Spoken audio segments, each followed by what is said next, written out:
All right, Fresh, let's go to the Big 12 right now. The league in flux.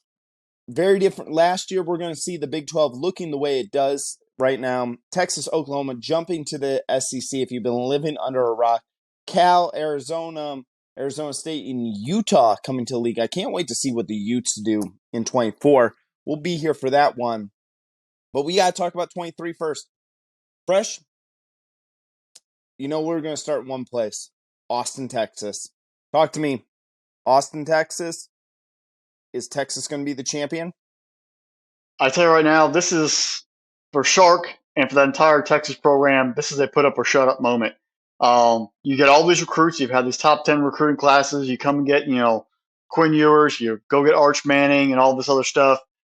Transfers coming in left and right. You got more money than God sometimes. If not now, when? We thought Texas was back, quote unquote, about 5 or 6 years ago when they beat Georgia in the Sugar Bowl, and then they faded faster than some horses do at the horse track. This is time, and if Texas doesn't get it done now, it's only going to get tougher when they go to the SEC and are competing against quality opponents in tougher environments.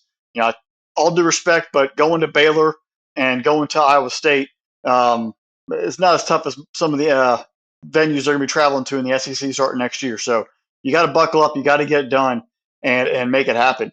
When I'm looking at this season, past few years, it's been a complete just random, luck of the draw. Great teams sort of rising to the, up above. You got TCU, you had Oklahoma State and Baylor the year before. You got guys who are just competing at a constant level. Iowa State was in it during 19 and 20. You got a bunch of teams who always rise up out of the blue and play hard-nosed football, and it's very tough to predict. But when you recruit at a high level, you've got to find a way to figure it out and put it all together. Your coaching legacy, Sark, is also at stake. If you aren't getting it done here, you might be done as a head coach potential going forward. So this is big pressure on Texas, big pressure on him. And when the season comes down to it, there's 3 games that I kind of have on my radar.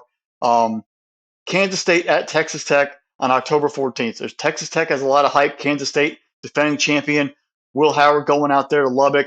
That could be a potential preview for a conference title game, or at least guaranteeing maybe one spot in that title game. You got 2 good programs built very tough, built very defensive minded, who are going to be going after it. That could be a really fun one to watch, so don't forget that one. The next one, and it kind of hurts to say this, but this might actually be the last year of Bedlam. Will we ever get an Oklahoma State game? They're going to have to schedule it now as a non-conference game, and there's nothing technically on the slate going forward. This was, as it is right now, the last Bedlam football game we're going to get.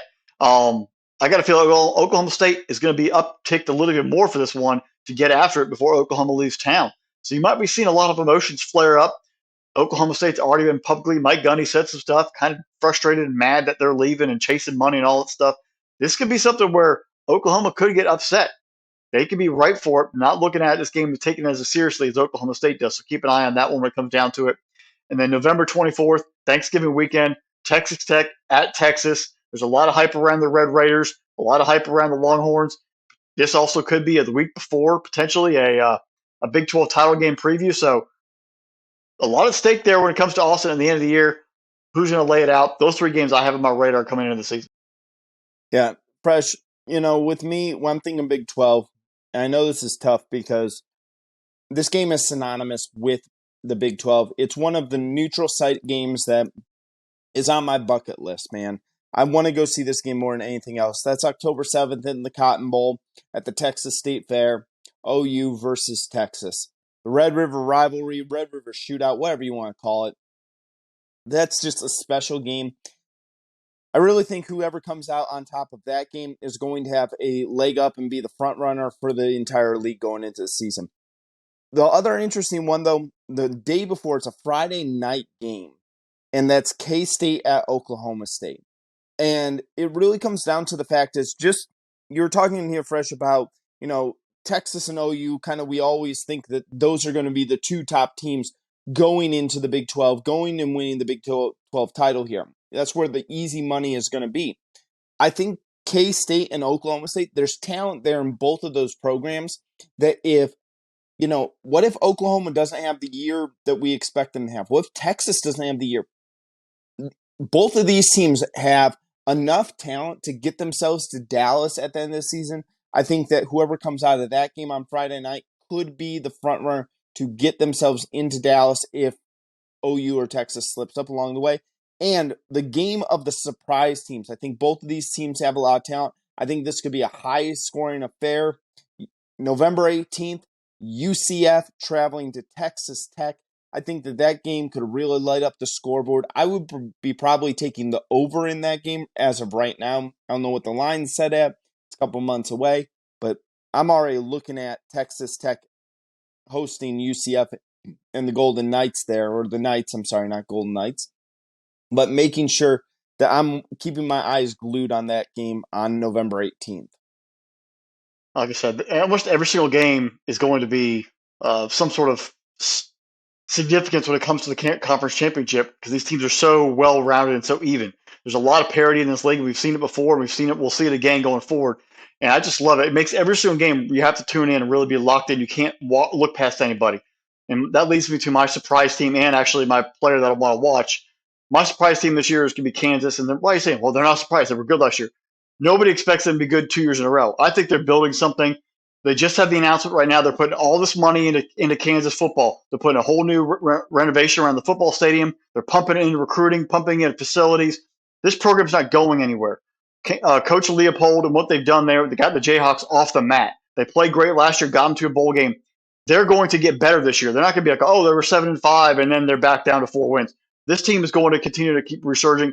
7 or 8, maybe even 9 wins this year. They will continue to stick around. They will upset one of the big teams and really be a thorn in everyone's side and build a program from the ground up for consistent winning, not just a one-year wonder. And that comes also from the quarterback, Jalen Daniels. He had a great run last year, and that TCU game kind of got dinged up, kind of slowed the momentum on the season, and then they got back going once he got healthy. If he could play fully healthy this year, the way he could run, the way he could throw, create stuff all over the field, he made everyone else better. He gave the team energy. If he can do it this year again and build off that, special things for the Jayhawks, full bound, and pulling off an upset or two and really making a big case to really cause chaos in the league. So Kansas, my surprise team. Jalen Daniels correspondingly is my quarterback, my player to watch in the league. They're going to cause some chaos and do big things. Yeah, fresh. My surprise team is going to be the UCF Knights in this league. I think that UCF has been kind of that one program that's been primed to make the jump into Power 5. I think the talent's there, the alumni base is there. UCF is one of the 3 largest universities in the entire country for their undergraduate program. They have a lot of connections in Orlando. They have a lot of businesses that are looking to get that NIL money into that program there. I think UCF is a big thing for this going into the season. Don't be shocked if UCF pulls off an upset. Now, am I saying they're going to make it to the Big 12 title game? Probably not. Don't know if they're going to make it there because, I'm not sure there. But going to 9-3 and saying, wow, this team really made some noise in the Big 12, I like UCF in that regard. My player to watch, though, is Quinn Ewers. How Quinn Ewers goes is going to be how Texas goes. Quinn Ewers is competing for a Heisman Trophy this year. He should have an opportunity to do that. They got the weapons. They got the talent there in Austin. Then Texas, you will be back at that point. You will officially be back and ready for the SEC. If Quinn Ewers struggles throughout this year and maybe goes and lays a giant egg in Tuscaloosa, don't think that's going to happen, but what if? All of a sudden, the story in Texas gets a lot bigger and a lot more negative on that side right now. So Quinn Ewers is my player to watch. My champion, though, for this, and I'm going to surprise some people with this, I'm going with Oklahoma.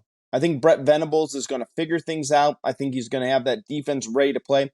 I think he's going to get a healthy Dillon Gabriel. If they don't go with Dillon Gabriel and go with Jackson Arnold, I think there's talent there in OU. I think that they can kind of want to show that they're better than what they were. And folks, remember, they gave Florida State everything they could handle in that bowl game. So I don't think that, if you just look at the record of Oklahoma, you're going to sit there and go, they weren't that great, and they're going to take a while to get back up. No. Oklahoma recruits itself. I think that they'll be just fine this year. I'm going to call them to pull the upset over Texas this year, and OU ends their time at the Big 12 as champion. Wow. Well, I'm going to take the other side of that. I'm saying Texas wins the title. I don't think they're going to be They might not even make a playoff, but they will win the conference championship. We'll put it that way. Because the playoffs, they might have a couple losses in there, but they will find a way to be Big 12 champions and send off into the sunset with a title there in Austin. Fresh, I'm going to call an audible on you here on this one. So let's go over to the Pac-12 before we go on to the other two conferences.